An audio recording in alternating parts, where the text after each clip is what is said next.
Voilà.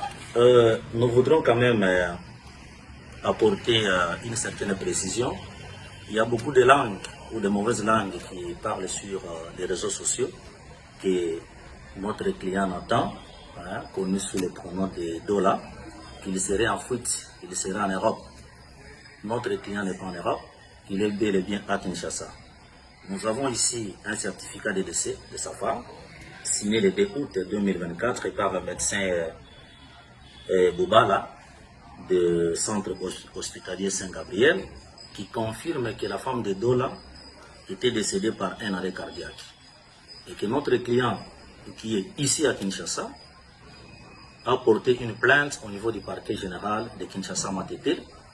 Et sur la plainte, il a demandé à ce que le procureur puisse autoriser l'autopsie de sa femme avant son enterrement.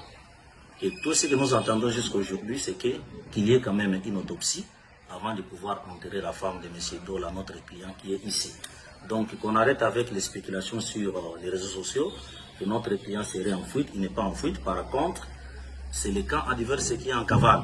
Parce qu'il y a eu certaines personnes qui racontent, qui font des diffamations sur les clients sur les réseaux sociaux, qu'il aurait tué sa femme. Mais l'occasion leur a été donnée par la justice. Cette fois-ci, on le fait, surtout que ces gens viennent maintenant confirmer devant l'État que voilà, M. Dola avait tué sa femme. Donc tout ce que nous demandons aujourd'hui, Dola n'est pas en fuite, il est ici à Kinshasa. On a demandé l'autopsie et nous avons également besoin d'avoir une confrontation avec la famille avant l'enterrement de sa femme. Et le document du centre hospitalier Saint-Gabriel est là, qui atteste que la femme était décédée par un arrêt cardiaque. Je pense que devant la presse, il est dans son cabinet, au cabinet de ses avocats. M. Dola est là, on peut le voir.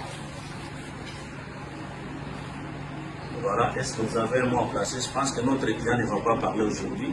Dola est ici, à Kinshasa, il n'est pas en Europe. Voilà, merci beaucoup.